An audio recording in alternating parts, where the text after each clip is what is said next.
मिरान्धस्य ज्ञानाञ्जनशलाकया चक्षुरुन्मीलितं येन तस्मै श्रीगुरवे नमः। श्रीचैतन्यमनोभीष्टं स्थापितं येन भूतले स्वयं रूप कदा मह्यं ददाति सो दीनबन्धो जगत्पते। गोपेश गोपिकान्ता राधाकान्ता नमोऽस्तुते। तप्त काञ्चन गौरङ्गी राधे वृन्दावनेश्वरी वृषभानुसुते देवी प्रणमामि हरिप्रिये। नमः ॐ विष्णुपदाय कृष्णपृष्ठाय भूतले श्रीमते भक्ति वेदांत स्वामिना इति नामिने। नमस्ते सरस्वते देवे गौरवाणी प्रचारिणे निर्विशेष शून्यवादी पाश्चात्य देश तारिणे। जय हो श्री कृष्ण चैतन्य प्रभु नित्यानंद श्री अद्वैत गदाधार श्रीवासादि गौर भक्त वृंद। हरे कृष्णा कृष्ण कृष्णा हरे हरे हरे रामा राम रामा हरे हरे। हरे कृष्ण सर्वांना। वाचनाला सुरुवात करण्याआधी प्रभू श्रीकृष्णांच्या चरणी नतमस्तक होऊया आणि त्यांचा आशीर्वाद घेऊया। श्री श्री राधा गोविंदांच्या चरणी नतमस्तक होऊया आणि त्यांचा आशीर्वाद घेऊया। श्रीला प्रभुपादांच्या चरणी नतमस्तक होऊया आणि त्यांचा आशीर्वाद घेऊया।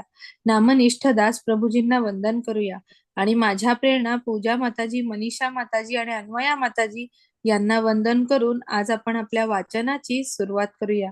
इस्कॉन श्री श्री राधा गोविंद टेम्पल मंगलुरू यांच्या श्री ईशोपनिषद या पुस्तकाच्या मराठीमधील वाचनामध्ये तुम्हा सर्वांचं स्वागत आहे। तर आपण आपली प्रस्तावना वाचून झाली होती। आपण ईशस्तुती इथून वाचायला सुरुवात करूया। स्क्रीन दिसते ना सगळ्यांना? हो माताजी। हो चालेल प्रभूजी। हरे कृष्णा। श्रील प्रभुपाद की जय। ओम पूर्णमदः पूर्णमिदं पूर्णात् पूर्णमुदच्यते पूर्णस्य पूर्णमादाय पूर्णमेवावशिष्यते। हरे कृष्णा। प्रभूजी काही बोलत होता का तुम्ही? हा मी वाचू काय विचारत होतो। हो चालेल, वाचा ना। हा ईशस्तुती। ओम पूर्णमदा पूर्णमिदं पूर्णात् पूर्णम् उदच्यते पूर्णस्य पूर्णमादाय पूर्णमेवावशिष्यते। शब्दार्थ ओम पूर्ण पूर्णम पूर्णम परिपूर्ण अदास्ते पूर्णम पूर्ण इदम हे दृश्य जगत पूर्णात त्या पूर्णापासून पूर्णम पूर्ण एकक उदच्यते निर्माण होते पूर्णस्य पूर्णाचे पूर्णम पूर्ण अदाय काढले जाते पूर्णम उर्वरित पूर्ण एव तरी देखील अवशिष्यते शेष राहते। भाषांतर। भगवंत पूर्ण आहेत, ते परिपूर्ण असल्यामुळे त्यांच्यापासून निर्माण होणारे सर्व काही जसे हे दृश्य जगत सुद्धा पूर्ण आहे, संपूर्णापासून निर्माण होते ते सुद्धा संपूर्णच असते। भगवंत परिपूर्ण असल्यामुळे त्यांच्यापासून अनेक पूर्ण एकके निघत असूनही ती संपूर्णच राहतात। तात्पर्य अत्यंतिक परिपूर्णता किंवा परम अत्यंतिक सत्य म्हणजेच पूर्ण पुरुषोत्तम भगवान। निर्विशेष ब्रह्मसाक्षात्कार अथवा परमात्मा साक्षात्कार अत्यंतिक पूर्णाचा आंशिक साक्षात्कार आहे। भगवान सच्चिदानंद विग्रह आहेत। निर्विशेष ब्रह्माचा साक्षात्कार हा त्यांच्या सत किंवा नित्य स्वरूपाचा साक्षात्कार समजला जातो आणि परमात्मा साक्षात्कार म्हणजे त्यांच्या सत आणि चित किंवा त्यांच्या नित्य आणि ज्ञानमय स्वरूपाचा साक्षात्कार समजला जातो। परंतु भगवत साक्षात्कार म्हणजे सत, चित आणि आनंद या सर्व दिव्य स्वरूपांचा साक्षात्कार होय. ज्याला पूर्ण पुरुषोत्तम भगवंताचा साक्षात्कार झाला आहे त्याला परमसत्यांच्या वरील स्वरूपाचा सम्य कृपात साक्षात्कार होत असतो. विग्रह म्हणजे आकार, अर्थात भगवान अत्यंतिक पूर्ण निराकार नाहीत. जर ते निराकार असतील किंवा त्यांनी निर्माण केलेल्या सृष्टीपेक्षा त्यांच्यात काही उणी असेल तर ते अत्यंतिक पूर्ण होऊ शकत नाहीत. अत्यंतिक पूर्णात आपल्या अनुभवांच्या कक्षेतील व अनुभवातीत अशा अशा दोन्ही गोष्टींचा समावेश असला पाहिजे, अन्यथा ते अत्यंतिक पूर्ण असू शकत नाही. अत्यंतिक पूर्ण पुरुषोत्तम भगवंताकडे अगणित शक्ती आहेत आणि त्या सर्व त्यांच्याप्रमाणेच पूर्ण आहेत. हे दृश्य जगत देखील पूर्ण आहे. हे ब्रह्मांड ज्या 24 तत्वांचे तात्पुरते प्राकट्य आहे त्या तत्वांची अशी रचना केली आहे की या ब्रह्मांडांच्या पालनपोषणासाठी सर्व आवश्यक वस्तू तयार केल्या जाऊ शकतील. ब्रह्मांडातील अन्य कोणत्याही घटकाला बाह्य प्रयास करून ब्रह्मांडाचे पालनपोषण करण्याची गरज नाही. हे ब्रह्मांड स्वतःच्या निश्चित केलेल्या कालावधीनुसार कार्यरत असते. ब्रह्मांडाचा कालावधी भगवंतांची शक्ती निश्चित करते व तो कालावधी पूर्ण झाल्यावर हे तात्पुरते प्राकट्य अत्यंतिक पूर्णाच्या पूर्ण व्यवस्थेनुसार नष्ट केले जाते. अत्यंतिक पूर्णाचा साक्षात्कार करण्यासाठी लहान पूर्ण घटकांना किंवा जीवांना सर्व सोयी उपलब्ध करून दिल्या जातात. अपूर्णतेचे आपल्याला येणारे सर्व अनुभव अत्यंतिक पूर्ण बद्दलच्या अपुऱ्या ज्ञानामुळेच येत असतात. मनुष्य जीवन योगात्म्याच्या चेतनेचे पूर्ण प्राकट्य असून जन्म मृत्यूच्या चक्रातून फिरत 84 लक्ष योनीतून भ्रमण केल्यावरच मनुष्य जीवन प्राप्त होत असते. मनुष्य जन्मात जर जीव अत्यंतिक पूर्णा संबंधित स्वतःच्या पूर्णतेचा साक्षात्कार करण्यात अयशस्वी ठरला तर तो पूर्णत्वाच्या साक्षात्काराची संधी गमावतो व प्रकृतीच्या नियमानुसार त्याला परत जन्म मृत्यूच्या चक्रात अडकून पडावे लागते. आपल्या पालन पोषणाची निसर्गाने पूर्ण योजना केलेली आहे हे आपल्याला माहीत नसल्यामुळे आपण नैसर्गिक साधनांचा उपयोग करून इंद्रिय सुखाची तथाकथित पूर्ण जीवन जगण्यासाठी धडपड करतो. जीवात्म्याने अत्यंतिक पूर्णाची सेवा केल्याशिवाय तो इंद्रिय सुखाची जीवन जगू शकत नाही. त्यामुळे इंद्रिय सुखाचे मार्गभ्रष्ट जीवन म्हणजे निव्वळ भ्रम आहे. हात जोपर्यंत संपूर्ण शरीराबरोबर जोडलेला असतो तोपर्यंत त्याला सुद्धा पूर्ण घटक मानले जाते. हाताला शरीरापासून वेगळे केले तर तो हातासारखा दिसतो, परंतु हातासारखे काम करण्यास असमर्थ असतो. त्याचप्रमाणे जीवात्मे अत्यांतिक पूर्णाचे अंश आहेत. त्यांना अत्यांतिक पूर्णापासून वेगळे होत केले तर पूर्णतेची भ्रामक जाणीव त्यांना पूर्णपणे सुखी करू शकणार नाही. आपण अत्यांतिक पूर्णाच्या सेवेत संलग्न होऊ शकतो तेव्हाच मनुष्य जीवनाची पूर्णता लक्षात येईल. अत्यांतिक पूर्ण बरोबर जोडले जाईपर्यंत या जगातील सर्व सेवा, उदाहरणार्थ सामाजिक, राजकीय, जातीय, आंतरराष्ट्रीय किंवा अगदी आंतरग्रहीय सेवा सुद्धा अपूर्ण आहेत. जेव्हा प्रत्येक वस्तू अत्यांतिक पूर्णाच्या सेवेत नियुक्त केलेली असते तेव्हा जोडलेले सर्व अंश पूर्णत्व प्राप्त करतात. हरे कृष्ण माताजी. हरे कृष्ण प्रभूजी. तर अशा प्रकारे आपण आपला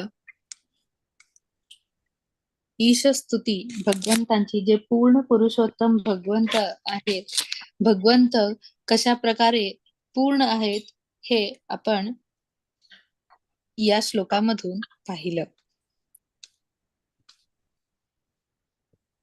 तर आता आपण वाचूया आपला पहिला मंत्र.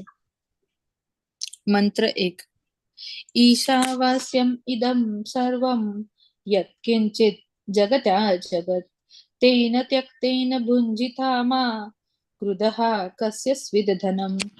ईश भगवंतांकडून, आवास्यम नियंत्रित, इदम हे, सर्वम सर्व, यत्किंच जे काही, जगत्याम ब्रह्मांडात, जगत सर्व काही जड आणि चेतन तेन भगवंतांकडून त्यक्तेन वेगळा ठेवलेला वाटा भुजिता स्वीकार केला पाहिजे.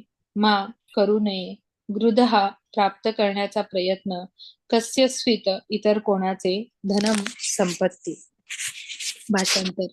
या ब्रह्मांडातील प्रत्येक जड व चेतन वस्तू भगवंतांच्या मालकीची असून सर्व त्यांच्या नियंत्रणाखाली आहे. म्हणून प्रत्येकाने आपल्याला आवश्यक असणाऱ्या आणि आपल्यासाठी वेगळ्या काढून ठेवलेल्या वस्तूंचा स्वीकार केला पाहिजे. इतर वस्तू दुसऱ्या कोणाच्या आहेत हे जाणून त्यांचा स्वीकार करू नये. तात्पर्य.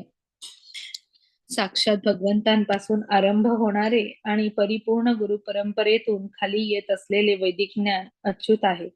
वैदिक ज्ञानाचा प्रथम शब्द भगवंतांनी उच्चारल्यामुळे या ज्ञानाचे उगमस्थान दिव्य आहे. भगवंतांनी उच्चारलेल्या शब्दांना अपौरुषेय म्हणतात.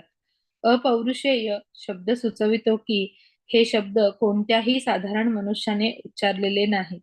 भौतिक संसारात राहणाऱ्या जीवात्म्यात 4 दोष असतात. तो निश्चित चुका करतो. 1. 2. तो भ्रमित होतो. 3.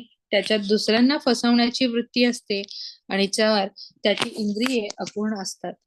हे 4 दोष असलेली कोणतीही व्यक्ती पूर्ण ज्ञान प्रदान करू शकत नाही. वेद अशा 4 दोषांनी युक्त असलेल्या अपूर्ण जीवाकडून निर्मित होत नसतात. वैदिक ज्ञान सर्वप्रथम आदिजीव ब्रह्मदेवांना प्रदान करण्यात आले.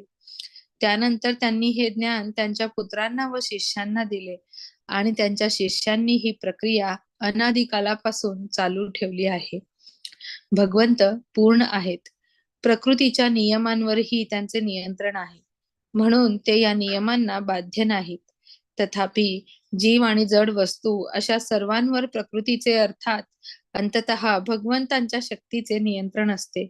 ईशोपनिषद यजुर्वेदाचा भाग असल्यामुळे त्यामध्ये या ब्रह्मांडातील सर्व वस्तूंच्या स्वामित्वाविषयी माहिती मिळते. ब्रह्मांडातील प्रत्येक वस्तूवरील भगवंतांच्या स्वामित्वाविषयी भगवद्गीतेच्या 7व्या अध्यायातील परा व अपरा प्रकृतीच्या वर्णनात पुष्टी मिळते. भगवद्गीता 7.4 ते 5 या श्लोकामध्ये आपण याची पुष्टी पाहतो. पृथ्वी, अग्नी, वायू, आकाश, पाणी, मन, बुद्धी व अहंकार ही सर्व नैसर्गिक तत्वे भगवंतांच्या अपरा आणि भौतिक शक्तीच्या अधीन असतात. तर जीवात्मा किंवा जीवशक्ती भगवंतांची पराप्रकृती श्रेष्ठ शक्ती आहे.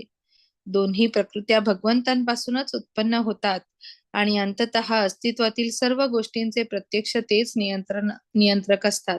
या ब्रह्मांडात परा किंवा अपरा शक्तीच्या अधीन नसलेली एकही वस्तू नसल्यामुळे सर्व काही भगवंतांच्या मालकीचे आहे. परमचेतन पूर्ण पुरुषोत्तम भगवान हे पूर्णतम व्यक्ती असल्यामुळे आपल्या विविध शक्तींच्या माध्यमाने सर्व काही सुस्थापित करण्यासाठी त्यांच्याकडे परिपूर्ण बुद्धी आहे. अनेकदा भगवंतांची तुलना अग्नीबरोबर केली जाते, तर सर्व जड आणि चेतन वस्तूंची तुलना अग्नीतून निघणाऱ्या प्रकाशाबरोबर आणि उष्णतेबरोबर केली जाते. ज्याप्रमाणे अग्नी उष्णता आणि प्रकाश यांच्या रूपात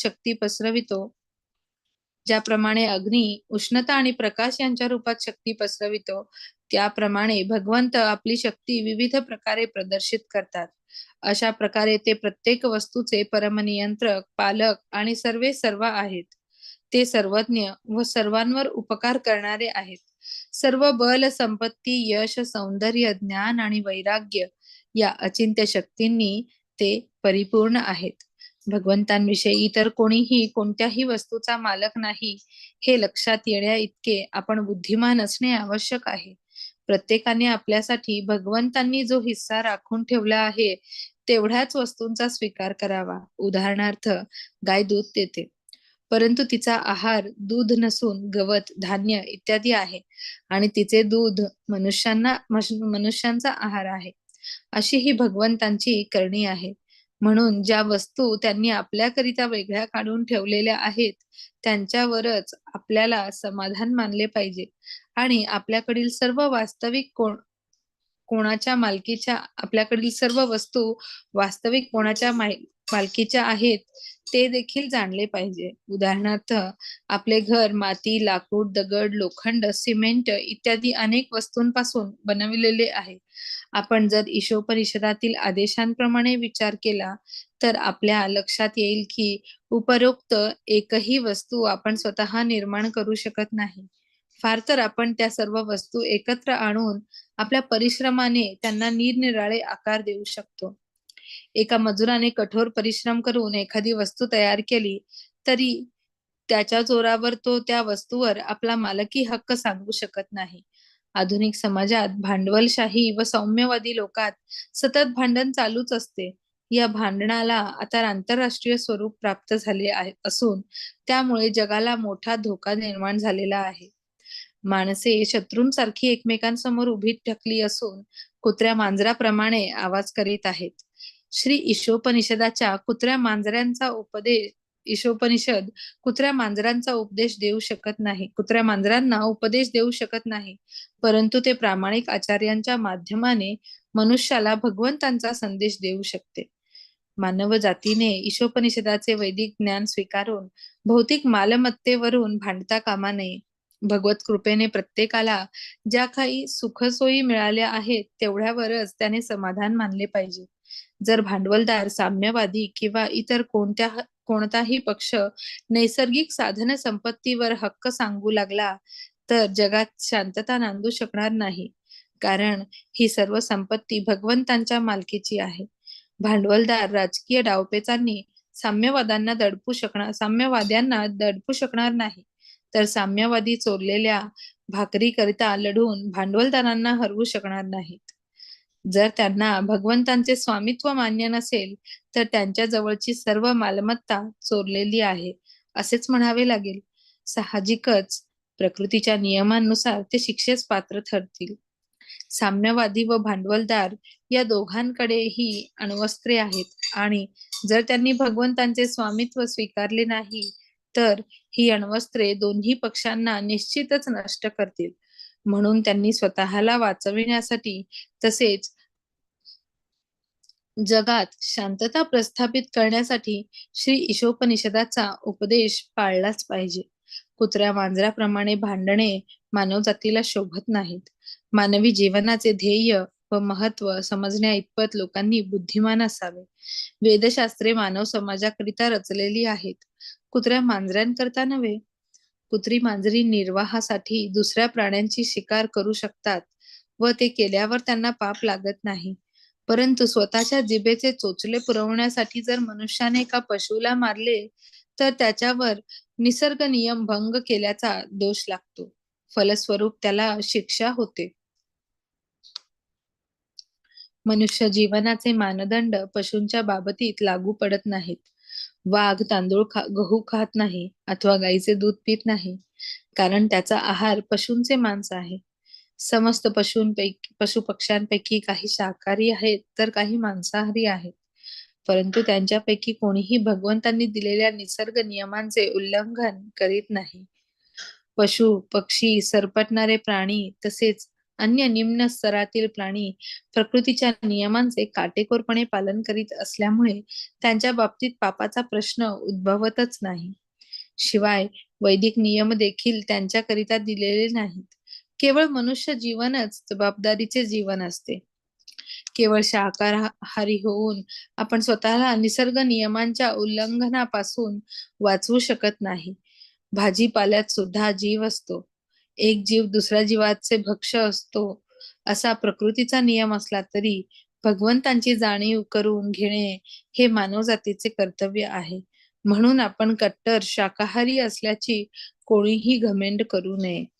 भगवंतांच्या अस्तित्वाची जाणीव करून घेण्याइतपत विकसित चेतना पशूंमध्ये नसते, परंतु मनुष्याजवळ इतकी बुद्धिमत्ता असते की त्याने वैदिक शास्त्रांपासून बोध घ्यावा आणि निसर्गाचे नियम कसे कार्यान्वित होतात ते जाणून घेऊन त्या ज्ञानाचा फायदा करून घ्यावा. त्याने जर वेदाज्ञांची उपेक्षा केली तर त्याचे जीवन धोक्यात येते. म्हणून त्याने भगवंतांचा अधिकार मान्य करून त्यांचा भक्त व्हायला हवे आणि आपल्याकडील सर्व काही त्यांना समर्पित करून केवळ त्यांना अर्पण केलेले अन्न प्रसाद रूपाने सेवन केले पाहिजे. असे केल्याने तो योग्य रीतीने कर्तव्य पालन करण्यास समर्थ होईल. भगवद्गीतेत 9व्या अध्यायामध्ये 26व्या श्लोकात भगवंतांनी स्पष्टपणे सांगितले आहे की भक्ताने प्रेमपूर्वक अर्पण केलेल्या शाकाहारी अन्नाचा ते स्वीकार करतात. म्हणून केवळ कट्टर, एक मिनिट द्या, बरोबर आहे का? 8व्या नंतर 20वा आला.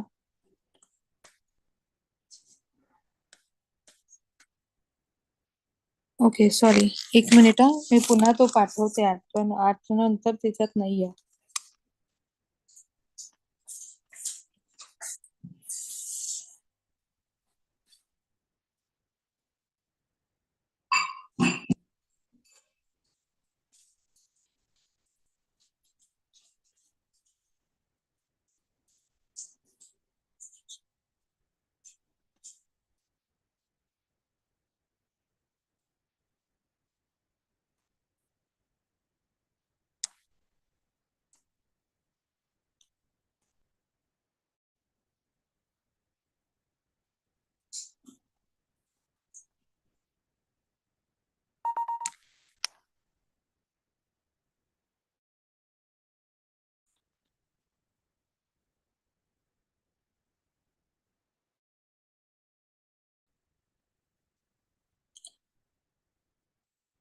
शाकाहारी न होता भगवत भक्त होऊन सर्व अन्न भगवंतांना अर्पण करावे आणि त्यानंतर भगवत प्रसाद ग्रहण करावा. केवळ अशा भावनेने कार्य करणारेच मनुष्य जीवनाचे कर्तव्य पालन योग्य रीतीने करू शकतात. जे भगवंतांना नैवेद्य न दाखवता अन्न खातात ते प्रत्यक्ष पापच भक्षण करत असतात. त्या पापांचे फळ म्हणून त्यांना नाना प्रकारचे क्लेश भोगावे लागतात. भगवद्गीता 3रा अध्याय 13वा श्लोक. भगवंतांच्या मालकीला शह देऊन निसर्ग नियमांना जाणीवपूर्वक झुगारून देणे हेच पापाचे मूळ कारण आहे. प्रकृतीच्या नियमांचे किंवा भगवंतांच्या आदेशांचे पालन न केल्यामुळे मनुष्याच्या जीवनाचा सर्वनाश होतो. या उलट धीर, निसर्ग नियम जाणणारा आणि अनावश्यक आसक्ती द्वेषापासून दूर असलेल्या मनुष्यावर भगवंत निश्चितच कृपा करतात आणि भगवत धामास अथवा आपल्या शाश्वत निवासस्थानास जाण्यास तो पात्र ठरतो. हरे कृष्ण.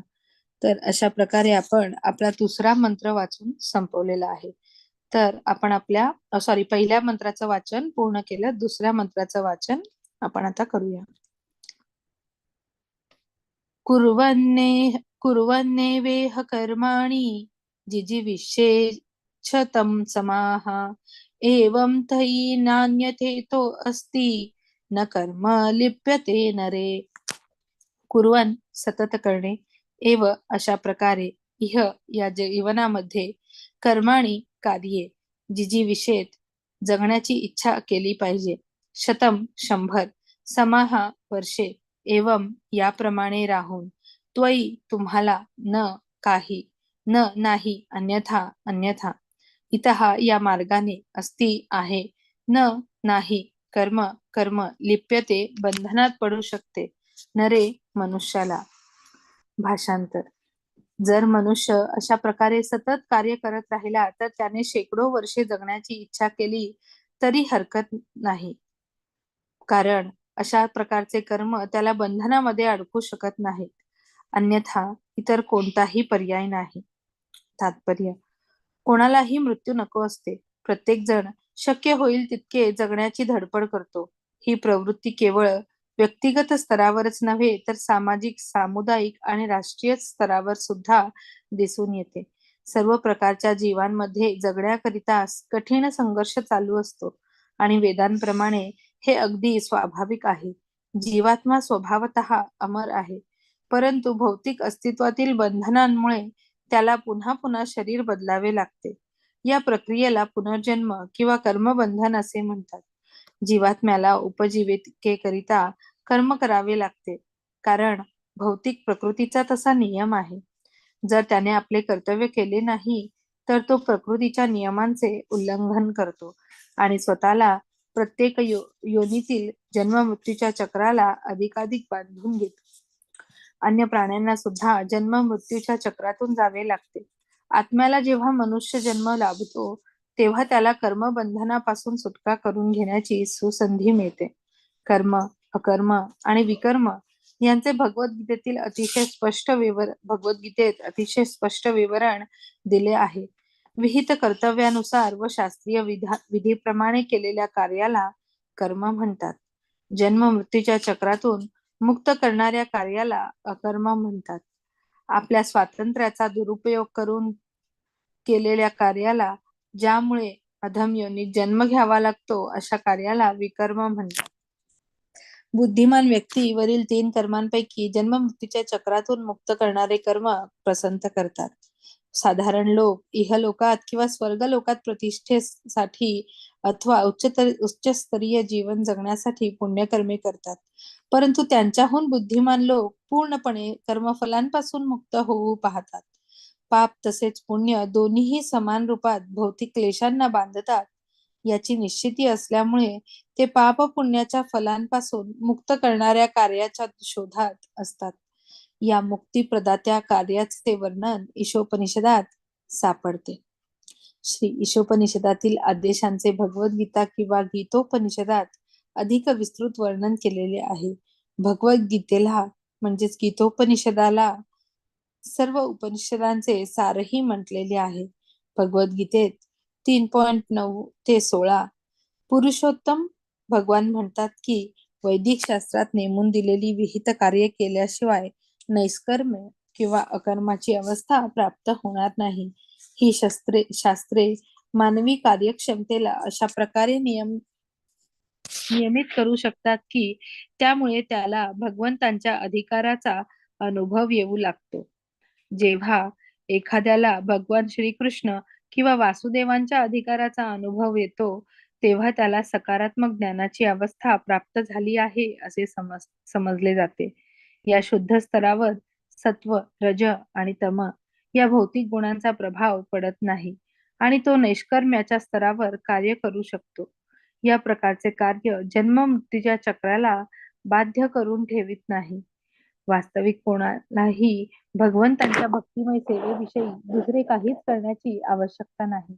तथापि निम्न स्तरावर असताना आपण त्वरित भक्तिमय सेवा सुरू करू शकत नाही किंवा सकाम कर्मे देखील थांबवू शकत नाही. बद्ध जीवाला इंद्रिय तृप्तीकरिता कार्य करण्याची सवय असते आणि ही इंद्रिय तृप्ती त्याच्या वैयक्तिक किंवा विस्तारित स्वार्थासाठी केली जाते. एक साधारण मनुष्य आपल्या वैयक्तिक इंद्रिय सुखांकरिता कार्य करतो. या इंद्रिय सुखाचा विस्तार करून त्याच्या समाजाचा, देशाचा किंवा संपूर्ण मानव जातीचा समावेश केला जातो तेव्हा त्याला परोपकारवाद, समाजवाद, साम्यवाद, राष्ट्रवाद, मानवतावाद वगैरे गोंडस नावे प्राप्त होतात. ही सर्व वाद कर्मबंधनाचेच एक अतिशय आकर्षक स्वरूप आहे हे निश्चित. परंतु ईशोपनिषदातील वैदिक आदेश असा आहे की कोणालाही यापैकी एका वादाकरिता आयुष्य वेचायचे असेल तर त्याने भगवंतांच्या त्या वादाच्या केंद्रस्थानी ठेवले पाहिजे. भगवंतांना त्या वादाच्या केंद्रस्थानी ठेवले पाहिजे. गृहस्थाश्रमी होणे किंवा परोपकारी, समाजवादी, साम्यवादी, राष्ट्रवादी किंवा मानवतावादी होणे यात काही नुकसान नाही. एकमात्र अट अशी आहे की ईशावास्य म्हणजे भगवंतांना केंद्रस्थानी ठेवून त्याने आपले कर्तव्य पार पाडले पाहिजे. भगवद्गीतेत 2 अध्याय 40व्या श्लोकात सांगितले आहे की भगवत केंद्रित कार्ये इतकी महत्वाची आहेत की अशी थोडीशी कार्ये देखील आपल्याला भयंकर संकटातून वाचवू शकतात. 84 लक्ष योनीत जन्म मृत्यूच्या चक्रात पुन्हा पडणे हेच सर्वात मोठे संकट आहे आणि यत कदाचित तो पडला व मानव जन्मापासून मिळणाऱ्या आध्यात्मिकतेपासून विन्मुख झाला व जन्म मृत्यूच्या चक्रात पुन्हा अडकला तर त्याला अत्यंत दुर्दैवी समजले पाहिजे. तर आपण इथे थांबूया आणि आपण उर्वरित वाचन सोमवारी करूया. मी प्रार्थना म्हणते आणि मग आपण थांबूया. वांछा कल्पतरुभ्यश्च